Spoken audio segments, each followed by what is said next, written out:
तुमच्याकडे यायला पाहिजे हे पेशंटला कसं कळेल? म्हणजे थेट तुमच्याकडे यायला पाहिजे की फिजिशियनच्या मार्फत किंवा सर्जनच्या मार्फत तुमच्याकडे कशा केसेस येतात? म्हणजे डायरेक्ट आता लोकांना कळायला लागलं का की आपण लोकांना कळायला लागलं की मी काहीतरी करतो, पाय दुखीवर काहीतरी करतो किंवा मग ते काहीतरी गुडघेदुखीच घेऊन येतात माझ्याकडे की नाही ऑस्टिओआर्थरायटिस असतं तरी म्हणतात की काहीतरी रक्तवाहिन्या तपासूनच घ्या, नाही एकदा पाहून घ्या बरोबर आहे की नाही, गँग्रीन नको व्हायला, असे येणारे पेशंट आता आजकाल वाढलेले आहे.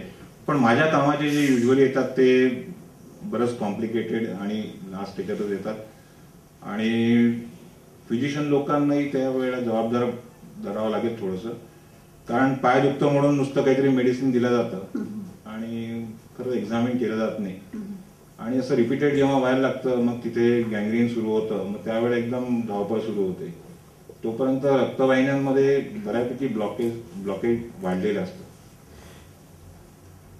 पण आता अवेअरनेस आलेला आहे आणि सगळ्यात पहिलं जी स्टेज ज्या वेळेला हे करायला पाहिजे म्हणजे क्लॉडिकेशन.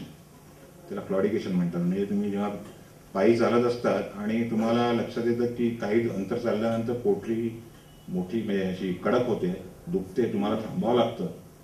कारण जेव्हा आपण चालत असतो मांसपेशींना जास्त प्राणवायू लागतो, ऑक्सिजन लागतो आणि त्यावेळेला तेवढा मिळाला नाही तर तुम्हाला थांबावंच लागतं. थांबलं की आजूबाजूच्या रक्तवाहिन्यातून तिथे मांसपेशींना रक्त मिळतं, परत तेवढं चालू शकता तुम्ही. त्याला इंटरमिटंट क्लॉडिकेशन म्हणतात. या स्टेजला सगळ्यात बेस्ट रिझल्ट होतो. म्हणजे टिश्यू लॉस झालेला नसतो, कारण कुठेही मांसपेशी मिळेल नसतात या स्टेजला. जसं हार्ट अटॅक मध्ये सुद्धा हार्टच्या मसल मेल्यानंतर करण्यात काहीच अर्थ नाही. थोडंसं लक्षपूर्वक स्वतःकडे थोडंसं लक्ष द्यायचं असं. आता दोन प्रकार आपण सुरुवातीला जे बोललो की मेंदूपासून आपण खालपर्यंत गेलो, आता एम्बोलायझेशन कडे पण तसंच आपण थोडक्यात एक प्रवास परत वरपासून खालपर्यंत जाऊ.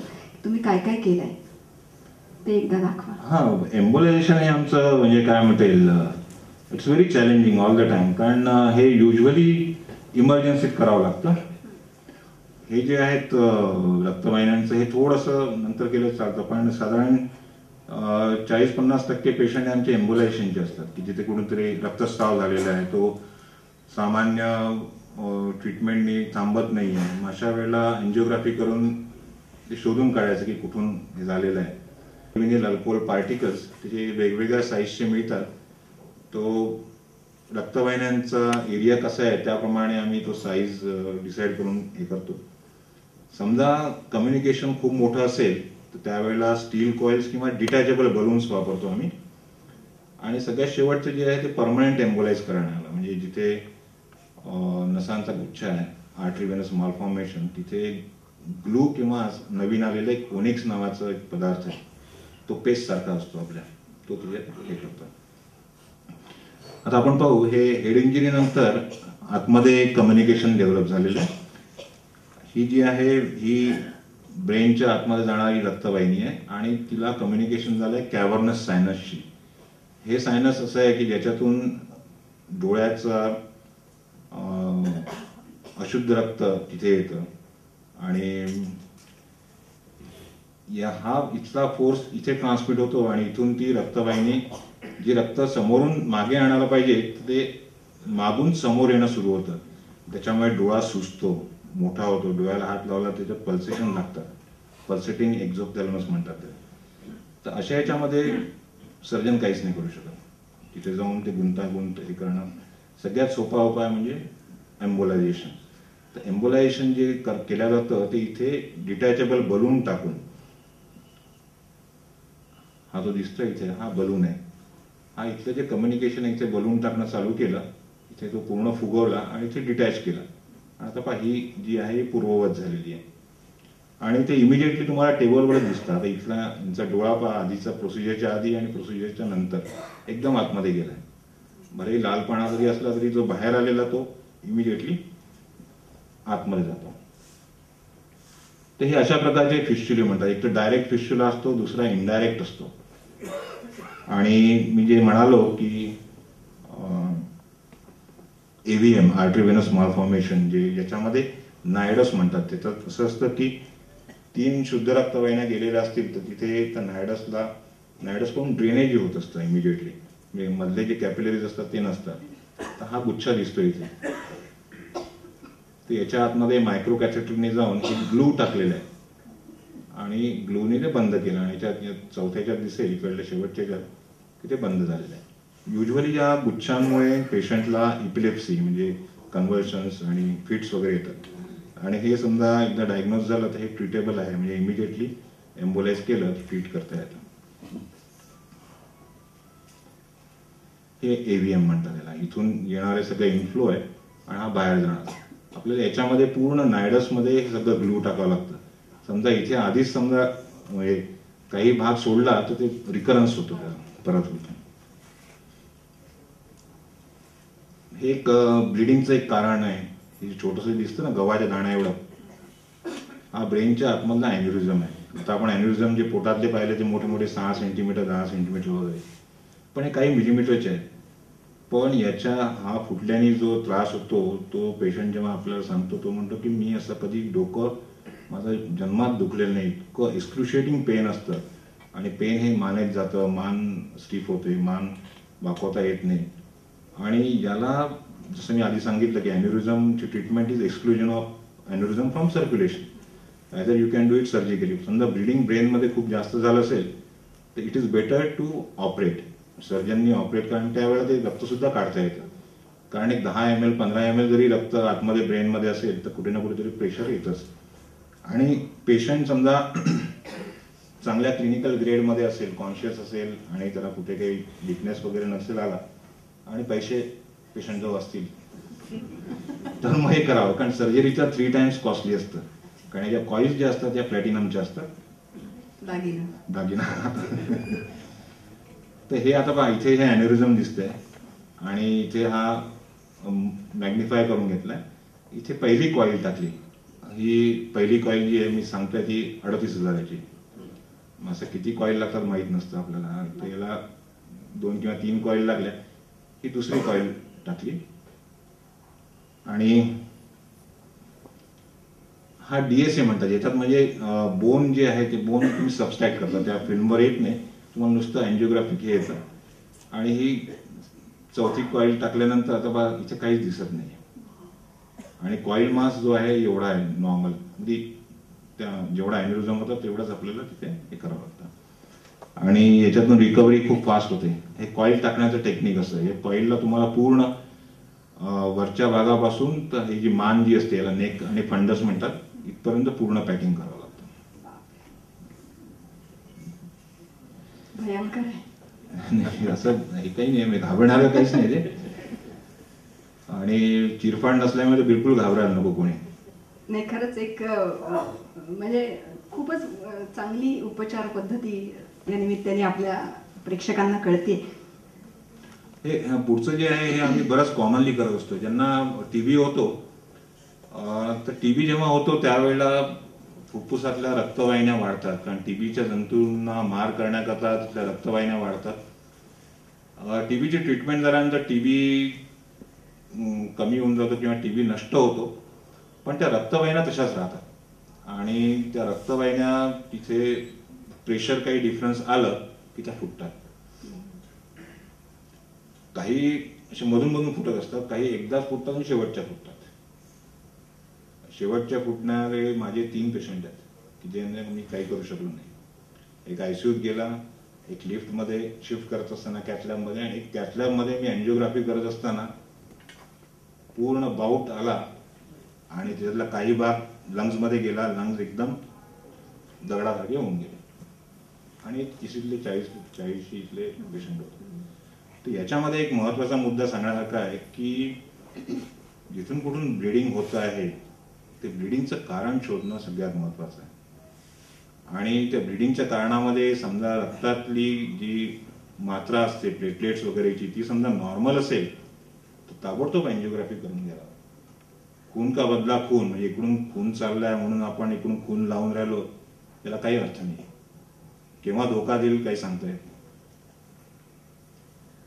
तर ही जी तपासणी जी असते ही अँजिओग्राफी, जसं मी ही केस सांगतोय इथे पहा हे सगळा गुच्छा दिसतोय आणि हे ब्रॉन्कियल आर्टरी एम्बोलायझेशन म्हणतात याला. हे जरा जिकरीचं काम असतं, कारण याच्यामध्ये बरगड्यांना जाणाऱ्या रक्तवाहिन्या असतात, रिब्सला जाणाऱ्या, त्याला इंट्रोकॉस्टल आर्टरीज म्हणतात. आणि त्याच्यातून एक छोटीशी आर्टरी ही स्पायनल कॉर्डला सुद्धा जात असते. आणि तुम्ही प्रोसिजर करताना तुमची कॅथेटर तिथे त्या आर्टरीला समजा लागली तर पेशंटला दोन्ही पायाचा पॅरालिसिस होऊ शकतो, पॅराप्लेजिया म्हणतात किंवा पॅरापॅरासिस. म्हणून you have to be very careful. आता इथे जी दिसते ना, हेअर पिन बेंड असतो त्याला युजली, तर इथे ही या सगळ्या इंट्रोकॉस्टल आर्टरीज आहे. आणि इथे मी कॅथेटर घेऊन जाऊन इथपर्यंत आणलेली आहे, इथून जे ब्रांच आहे, आणि याला पूर्ण ब्लॉक केली. याच्यात दिसतंय की हा जो गुच्छा आहे, गुच्छा बंद झाला आणि स्पायनल कॉर्डला म्हणजे मज्जातंतूला जाणारी रक्तवाहिनी ती व्यवस्थित आहे. आणि याचा रिझल्ट सुद्धा इमिजिएटली लक्षात येतो आपल्याला की ब्लिडिंग बंद होतं. आणि त्यावेळेला पेशंट युजली सांगतात की आमची घरघर बंद झाली. कारण हे जेव्हा रक्त जिथे लीक होत असतं तर आपला ट्रकिया ब्रॉन्कस त्याला म्हणतात, काय म्हणता येईल त्याला,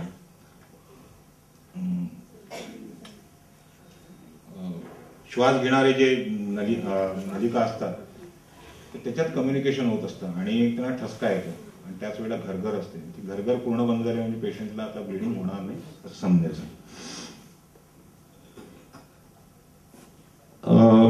आतड्यातलं ब्लिडिंग हे अल्सरमुळे, ट्युमरमुळे किंवा वय वाढलं तर त्याला एक कंडिशन म्हणतात अँजिओडिस्प्लाझिया, की ज्याच्यामध्ये रक्तवाहिन्या शिथिल झालेल्या असतात आणि तिथे कम्युनिकेशन होतं.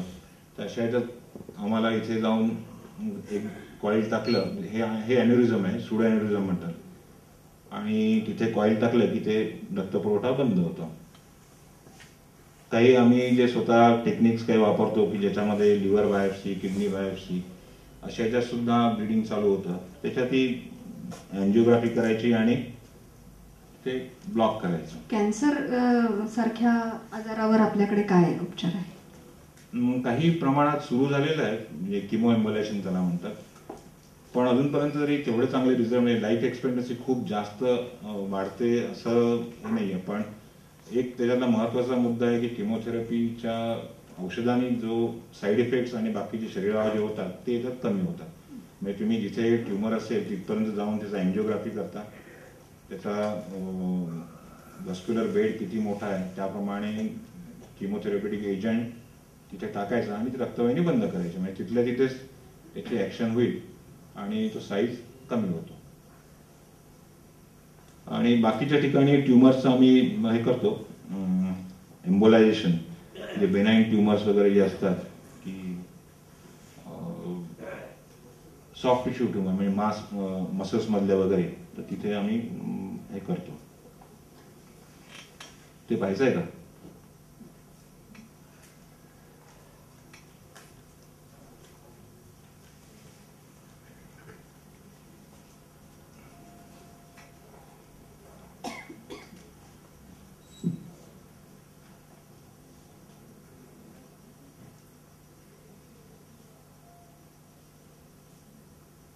हा गुडघ्याच्या इथे असलेला ट्युमर आहे. पहा इथे किती रक्तवाहिन्या सगळ्या अशा वाढलेल्या आहेत. तर हा तसा बेनाईन ट्युमर होता, पण याला त्रास भरपूर होता कारण सूज आलेली होती आणि जाऊन हे होता. त्याला एम्बोलाइज केल्यानंतर मग ऑपरेट केलं, म्हणजे आम्ही प्री ऑपरेटिव्ह एम्बोलायझेशन म्हणतो. कारण अशा परिस्थितीमध्ये ऑपरेशन करायचं तर रक्तस्राव खूप जास्त होऊ शकतो, म्हणून आम्ही ऑपरेशनच्या आधी त्याला ब्लॉक करतो. हा जो पूर्ण दिसतोय हा पूर्ण ट्युमर आहे आणि याच्यामध्ये रक्तवाहिन्या जास्त आहे. त्याला ब्लॉक करणं चालू केलं आणि रक्तवाहिन्या बंद केल्यानंतर मग सर्जननी ऑपरेट केलं. तसंच आम्ही किडनीचे जे काही ट्युमर्स असतात, कॅन्सर, त्यालाही सुद्धा सर्जनला वाटत असेल की पूर्ण ट्युमर किडनीमध्ये नाही आहे, सिलेक्टेड भागातच आहे, तर तिथे आम्ही ते जाऊन ब्लॉक करतो. त्याने काय होतं की रक्तपुरवठा एक तर कमी झाल्यामुळे तिथे डिमार्केशन येतं, म्हणजे सर्जनला तिथे कळतं की एवढाच भाग काढायचा आहे आणि रक्तस्राव होत नाही. पेशंटला ते बेनिफिशियल असतं, पण ट्रीटमेंटची कॉस्ट वाढते कारण ही एक प्रोसिजर आणि नंतर सर्जरी. आता असं कळायला लागलंय की पाय दुखतो म्हणून डॉक्टरकडे गेलं आणि डॉक्टरांनी म्हटलं एन्जिओग्राफी करा, तर म्हणून डॉक्टर काही सांगतात नाही, असं हे तर नेहमीच होतं. पहिल्या सर्वसाधारण याला लोक असं झालं आणि बोलतात. तुम्ही अँजिओग्राफी म्हणणार माझा पायच दुखतं, अँजिओग्राफी कशाला? हार्टला काही नाही झालेलं, सांगावं होतं पायाची आणि अँजिओग्राफी मग- होते. आणि मग सर्वसामान्य लोक असं पण म्हणतात की ही चेन आहे डॉक्टरांची. हो. एनिवे, पण या निमित्ताने मला एक खूप महत्त्वाचा महिलांसाठीचा प्रश्न विचारायचा आहे की महिलांमध्ये जे आजार आहेत त्याच्यावर पण तुम्ही मला थोडासा प्रकाश टाकावा. कारण हल्ली मुलींमध्ये अनेक गोष्टी अशा आढळायला लागल्यात ज्या बऱ्याच वर्षांनी आढळत होत्या. एक लठ्ठपणा आलेला आहे, काही गर्भनिरोधक गोळ्या घेण्यामुळे किंवा काही हार्मोनल गोष्टी त्या मुली घेतात, या सगळ्यांचा शरीरावर विपरीत परिणाम होणारच. अशा काही केसेस आहेत का? अशा केसेस आजकाल भरपूर यायला लागल्या, कारण एकतर व्यायाम पूर्णपणे चाललाय. जसं मी म्हणालो की हृदय जे आहे ते पहिलं हार्ट आहे, दुसरं हार्ट जे आहे ते आपल्या मसल्स आहे, त्याचा वापरच नाही. त्याचा वापर नसल्यामुळे व्हेनस सिस्टीम जी आहे ती अशुद्ध रक्त हृदयाकडे घेऊन जात नाही, शुद्धीकरण होत नाही, तिथे साकळून राहतं. आणि अशा याच्यामध्ये काही हार्मोनल ट्रीटमेंट घेतली, काही कॉन्ट्रासेप्टिव्ह पिल्स घेतल्या, डिहायड्रेशन, हे लोक नुसते लॅपटॉप कॉम्प्युटर याच्यावर बसलेले असतात, पाणी पिण्याचं विसरतात आणि त्याचबरोबर जंक फूड आणि बाकी सगळं, आणि हायपरकोॲग्युलेट स्टेट म्हणतात त्याला, त्याच्यात रक्त घट्ट होतं. आणि रक्त घट्ट होऊन जे पहिलं जास्त प्रमाणात जे दिसतं ते डीप वेनस थ्रॉम्बोसिस म्हणतात त्याला. म्हणजे असे काही माझ्याकडे मुली आलेल्या आहेत की काही 3-4 तासाचा प्रवास केला आणि पाय एकदम जड झाला, पायावर सूज आली आणि लाकडासारखा झाला. मग अशा याच्यामध्ये आम्हाला IVC फिल्टर, म्हणजे IVC म्हणजे जे पायातलं रक्त पोटातून हृदयाकडे घेऊन जाईल तिथे फिल्टर टाकावं लागतं. आणि त्या गुठळ्या विरघळण्याकरता तिथपर्यंत पोहोचून मध्ये गुठळ्या विरघळण्याला औषध द्यावं लागतं. याच्यामध्ये एक मोठा मुद्दा असा आहे की आपल्या व्हेनस सिस्टीम मध्ये वॉल्व्ज असतात आणि वॉल्व्ज जे आहेत ते फुलपाखराच्या पंखासारखे असतात. ते एकदा डॅमेज झाल्या की ते परमनंट डॅमेज होतात. म्हणजे तुम्ही ट्रीटमेंट जरी केली DVTची तरी उभं राहिलं की पायावर सूज येणं वगैरे, त्याला क्रॉनिक व्हेनस इन्सफिशियंट म्हणतात. आणि याच्यामध्ये बेसिक ट्रीटमेंट जी आहे ती लाईफस्टाईल मॉडिफिकेशनची आहे. म्हणजे आता आपण इतके सगळेजण जे आहेत आपण 2 पायाचे जनावर है ना, 2 पायाचे जनावरच आहोत ना. 4 पायाच्या जनावरांकडे पाहावं. ते कधीही जेव्हा आराम करतात, आराम करून जेव्हा उठतात तेव्हा काय करतात? स्ट्रेच करतात. कुत्रा इतकं जास्त स्ट्रेच करतो की मालकाला वाटतं की आपला नमस्कार करतात, पण तो याच्याकरता करतात कारण 4 पायाचे जनावर जे आहेत त्यांना भक्ष्य मिळवण्याकरता धावावं लागतं किंवा ते जेव्हा भक्ष्य होतात तेव्हा पळावं लागतं. म्हणून त्यांना अशुद्ध रक्त हे पायामध्ये म्हणजे किंवा कोणत्याच म्हणजे समोरच्या किंवा मागच्या चालणारच नसतं. त्याच्यामुळे ते उठतात तेव्हा पूर्ण आवळके पिळके देऊन मसल्स इतके टाईट करतात की डीप व्हेनस सिस्टीम मधलं उरलं सुरलं जे ब्लड असतं सगळं शुद्धीकरणाकरता पाठवतात आणि शुद्ध झालं एक ताजेदमाने होऊन जातात, झटकतात आणि पळतात, म्हणजे जे काही ऍक्टिव्हिटी. तर हे लाईफस्टाईल मॉडिफिकेशन जे आहे हे करणं आवश्यक झालं. आता आपले हात चालणं बंद झालं, पाटावर मांडता हे त्याचं म्हणजे हे सगळं कोणतेही ज्या ऍक्शन्स होणार आहेत, कपडे पिळणं, मशीन सगळे आले, तर हे सगळं आता ॲक्वायर्ड डिसीजेस आहेत, लाईफस्टाईलच्या ॲक्वायर्ड डिसीज आहेत. त्याच्यामध्ये शुद्ध रक्तवाहिनीत गुठळ्या होणं आणि अशुद्ध रक्तवाहिनी हे दोन्ही आहे. मला एक इंटरेस्टिंग केस दाखवायची. हा सॉफ्टवेअर इंजिनियर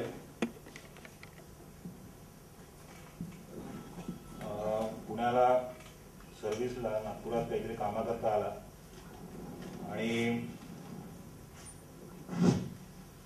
आणि ऍक्सिडेंट झाला बाईकवर, गुडघ्याला मार लागला आणि काहीतरी लिगामेंट टियर वगैरे झालं.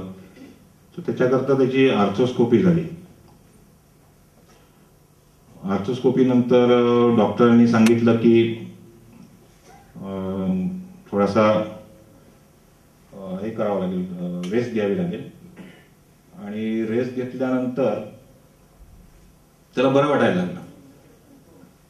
मग तो सेंट्रल ॲव्हेन्यू रोडवरून बाईकवर काहीतरी कामाला चालला होता. तर एका सिग्नलला रेड सिग्नल लागला म्हणून थांबला आणि ग्रीन सिग्नल झाल्याबरोबर पहिली किक मारली, गाडी चालू नाही झाली म्हणून 2-3 किक मारली आणि तिथेच पडला. आजूबाजूच्या लोकांनी मेवा हॉस्पिटलला नेलं. तिथे त्याचा एक मित्र रेसिडेंट होता, कोणीतरी फोनाफोनी केलं आणि त्याला कळलं. त्याला श्वास घ्यायला खूप त्रास होत होता आणि पल्स ऑक्सिमीटर जास्त सगळीकडे अवेलेबल आहे, इथे लावलं तर त्याचं काहीतरी 60 बरं होतं पल्स ऑक्सिमीटरचं. आणि लगेच त्याचा सिटी मध्ये घेऊन गेले, सिटी स्कॅनमध्ये, आणि त्याला आढळलं की गुठळ्या ज्या पायातल्या ज्या असतात अशुद्ध रक्तवाहिनीतल्या त्या छातीत गेलेल्या. मला फोन केला आणि पेशंट कॅथलॅबमध्ये आला. आता मी दाखवतोय की हा जो रक्तपुरवठा जो आहे हा पूर्णपणे सरळ सरळ वरती जातो. हा इथे थांबलेला आहे. हे राईट ॲट्रियम आहे आणि इथून राईट वेंट्रिकल मध्ये जाऊन सरळ तो पल्मोनरी आर्टरी म्हणजे फुफ्फुसाच्या आर्टरीकडे जातो. तर तसा न जाता तो लिव्हरच्या याच्याकडे असा हे होऊन राहिला, म्हणजे ऑब्स्ट्रक्शन पुढे आहे की नाही.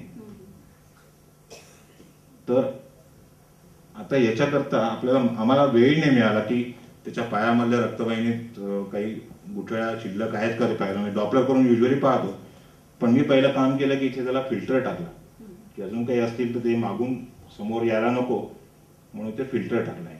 हे फिल्टर आहे, IVC फिल्टर म्हणतात. हे रिट्रीवेबल फिल्टर असते, याच्या वरती हुक दिसतो ना, एकदा क्लॉट्स इथून निघून गेले की याला बाहेर काढता येतं. इथून ज्युग्युलर वेन मधून मानेच्या याच्यातून काढता येतं.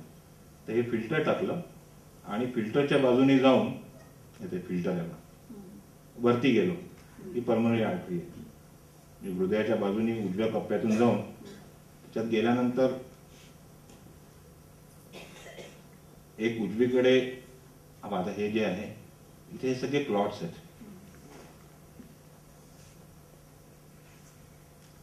इथे एवढा मोठा क्लॉट आहे उजवीकडे, डावीकडे होताच आणि इथे आहे. इथे मग आता 2 कॅथेटर्स टाकल्या, 2 नाही, त्याला पल्स स्प्रे कॅथेटर म्हणतात. या ज्या आहेत ना या पल्स स्प्रे इथून एवढं आणि इथून म्हणजे सिंचन पद्धती जी आपण म्हणतो ना तशी सिंचन पद्धती सिंचनासारखंच केलेलं आहे की याच्यामध्ये डायगोनली अपोजिट छोटे छोटे छिद्र असतात या कॅथेटरला आणि त्याच्यातून हे औषध जात असतं. औषध जे जातं अंडर प्रेशर जातं तर ते लोकली ॲजिटेट करतं, त्या क्लॉटला हलवतं आणि तिथेच ते क्लॉट डिसॉल्व्ह करण्याचं प्रक्रिया करतं.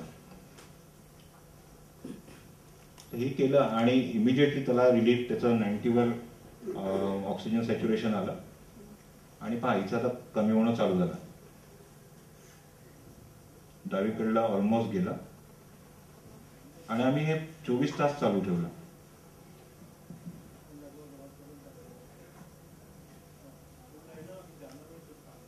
आता पूर्णपणे गेलं ते. उजवीकडला प्लॉट्स पूर्णपणे गेले, डावीकडे पूर्ण गेले. अशा कंडिशन मध्ये डेथ इज सर्टन. समजा हे वरती गेलं असतं तर कोणीच त्याला वाचवू शकत नाही. त्याला पल्मोनरी एम्बोलिझम म्हणतात. तर अशा ज्या आता ते आपलं महिलांचं आणि जे सुरू होतं त्याच्यात बेसिकली हायपरकोरल स्टेट आणि याच्यामुळे सगळं हे कंडिशन डेव्हलप होतात. त्याच्याबरोबर डिहायड्रेशन, लूज मोशन, ताप येणं, त्याच्यामुळे सगळं असं हे सगळं करत असताना अशी एखादी इमर्जन्सी तुमच्याकडे अशी आली आहे का की तुम्ही करता करता तुम्हाला आता काय करू सुचत नाही, असं कधी झालं का? म्हणजे करता करता तुम्हाला पटकन असे काहीतरी वेगळे निर्णय घ्यावे लागले इमर्जन्सी मध्ये, अशी एखादी केस आम्हाला सांगा.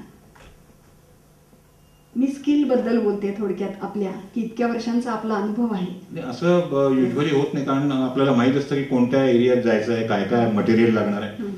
असं एखाद्या वेळा होतं की मटेरियल अवेलेबल नाही आणि लोकली अवेलेबल जे काही हार्डवेअर आहे त्याच्यामध्ये थोडंसं मॉडिफिकेशन करून आपण तुम्ही इकडे नेमके वळलात कसे? पण म्हणजे मी वळलो नाही, मी सरळच चाललोय.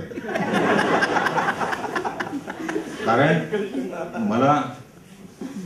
मी MD रेडिओलॉजी मिळालं. मला पहिल्यांदा ॲनेस्थेशिया करायचं असं वाटलं होतं, पण जॉब मिळाला, हाऊस जॉब मिळाला. मग लेक्चररशिप पण आपण केली. हो, पण त्या हाऊस जॉबमध्ये बरेच इंटरेस्टिंग हे झाले की त्यावेळेला ज्युनियर मोस्ट हाऊस ऑफिसर म्हणजे सगळ्यात ज्युनियर मोस्ट, आणि त्याला सगळेच कामं कॉफी वगैरे करून सिनियरला देणं वगैरे सगळं करावं लागलं. तर त्याच्यामध्ये त्यावेळेला अल्ट्रासाऊंड नव्हता, काही नव्हतं, आणि ब्रेनचं काही जरी पाहायचं असेल, म्हणजे हेड इंजुरी झाली तर आतमध्ये रक्त सबड्युरल एक्स्ट्राड्युरल म्हणतात, तर ते सुद्धा पाहायचं असेल तर त्याच्याकरता एन्जिओग्राफी करावी लागायची. म्हणजे बुबुळ जे म्हणतात ते पाहून सर्जन डिसाईड करायचे किंवा फिजिशियन की आकुंचन पावल्याचं एन्जिओग्राफी करून घे, मोठं झालं तरी करून घे. तर अशा याच्यामध्ये त्यावेळेला तिथे मौदा किंवा इतक्यात कुठेतरी एस टी बसेसचा ॲक्सिडेंट झाला होता आणि दोन्ही बसेस कॅज्युअल्टी झाल्या आणि मेडिकल कॉलेजच्या, आणि त्यावेळेला 24 तासात त्याने आम्ही 28 एन्जिओग्राफी केल्या होत्या ब्रेनच्या. त्याच्यातले 2 पेशंट दगावले होते शिफ्टिंग करताना वगैरे. तर इथे पंक्चर करायचं, सेल्डिंगर टेक्निक. त्यावेळेला सेल्डिंगर निडल या स्टीलच्या असायच्या मोठ्या, इथे करायचं आणि त्याची आतमध्ये निडल काढली तर छताला जाऊन भिडेल अशी ती चिळकांडी उडायची, आणि त्यांनी मला किक दिली. म्हणजे असं वाटलं की नाही आपण हेच करत राहावं. आणि माझी ही माझ्या बरोबर होती आणि हिला करायचं नव्हतं, त्याच्यामुळे हिच्या युनिटचं सुद्धा मला करायला मिळायचं. तर झालं, मग त्याच्यातच शिरलो, त्याच्यातच राहिलो, आणि नंतर कळायला लागलं की याला इंटरव्हेन्शन रेडिओलॉजी म्हणतात. आणि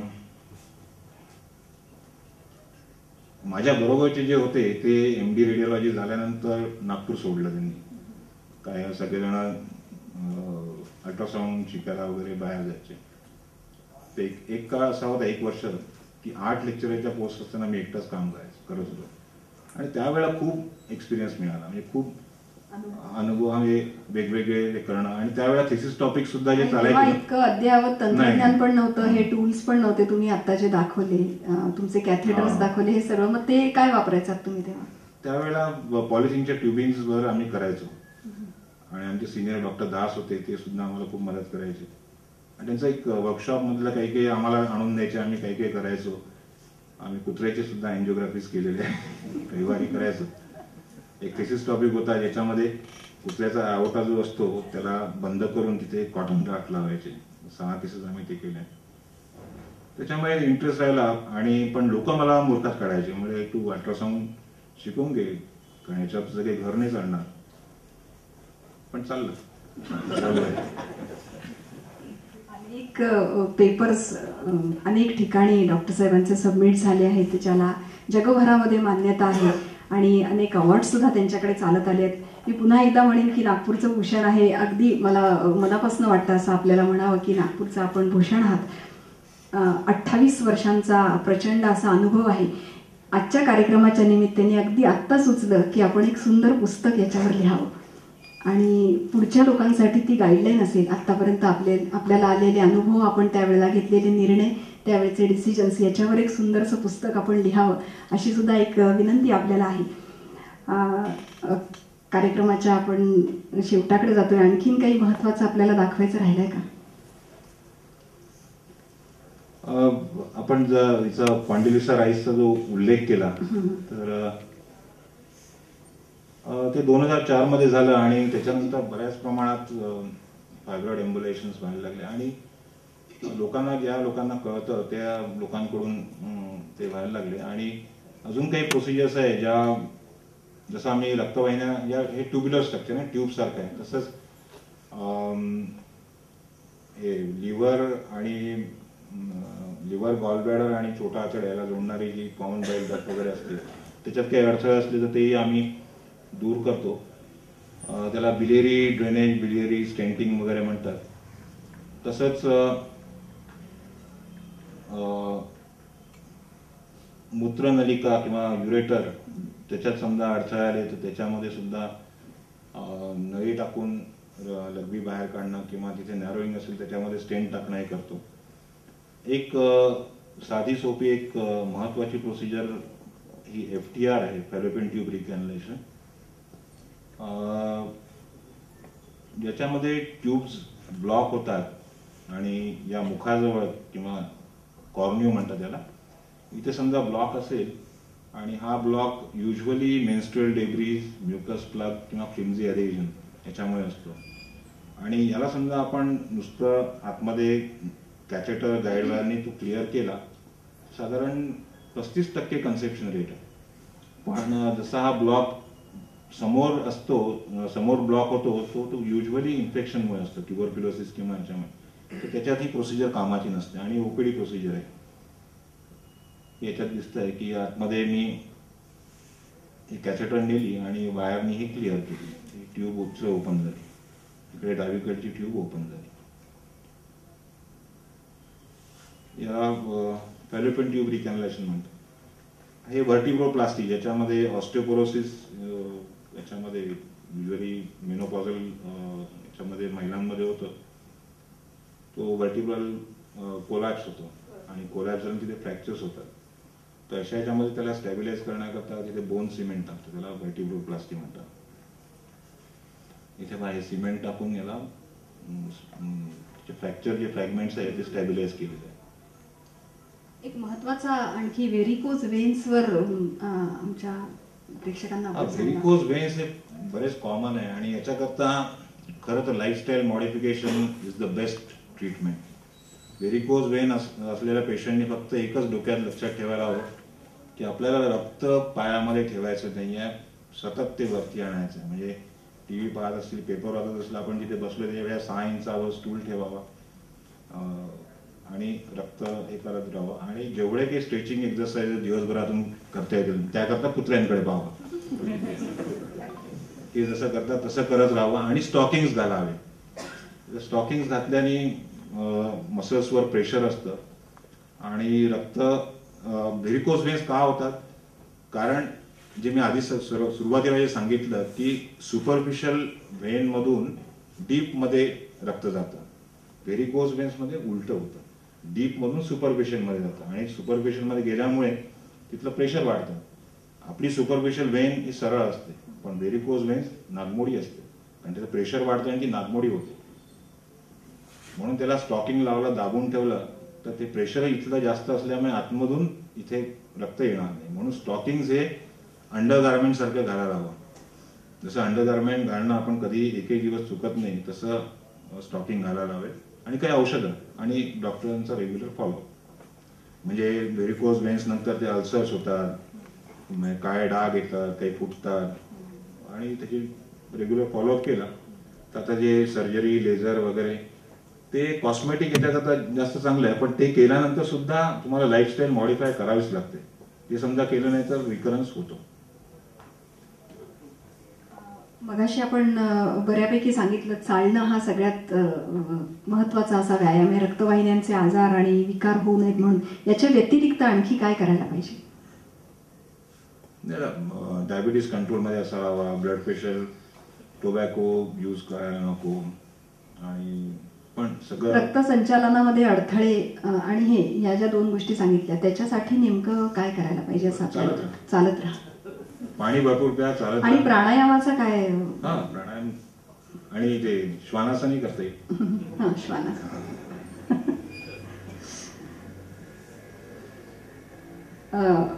आणखी काही आपल्याला महत्वाचा असा सल्ला आमच्या प्रेक्षकांना द्यायचा असेल तर सांगा. रक्तवाहिन्या हे काही अवयव किंवा काही आपल्या शरीरात आहे, आपण विसरतो, आपल्याला माहीतच नसतं. म्हणजे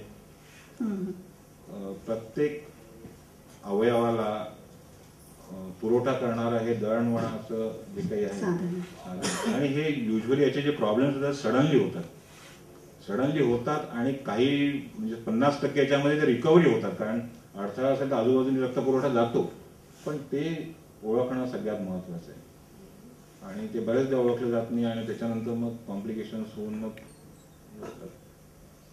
आणि लवकरात लवकर याची ट्रीटमेंट झाली तर खर्चही कमी असतो आणि रिकव्हरी खूप फास्ट असते. आपल्याला फक्त रोड साफ करायचा किंवा रोड मध्ये पाणी जात असेल तर ते थांबायचं, असंच आहे. खरं म्हणजे विषय खूप मोठा आहे. अनेक गोष्टी असं तुमच्या डोक्यात पण असेल की अजून राहिलंय, आणखी खूप सांगायचं राहिलंय असंही असू शकेल. पण वेळेचं बंधन आहे. आणखी काही महत्वाचं मनामध्ये असेल तर आपण आपण काय जे सांगायचं. बोलत होतो त्याला एक हे राहिला. हम्म. एक गमतीदार नाही, आता एक गमतीदार म्हणायला नको कारण पेशंट होता. साधारण 85 असेल त्यावेळेला मी रजिस्ट्रार होतो आणि एका खेड्यातला यंग मुलाला पाठवलं होतं किडनीची अँजिओग्राफी करायला. यंग हायपरटेन्सिव्ह होता तो. म्हणजे युजली जेव्हा ब्लड प्रेशर वाढलेलं असतं आणि यंग पेशंटमध्ये त्याच्यात कारण असतं काही ना काहीतरी, आणि युज्युअल कारण हे किडनीमध्ये असतं. किडनीला रक्तपुरवठा कमी झाल्यामुळे तिथून रेनिन निघतं आणि ब्लड प्रेशर वाढलेलं असतं.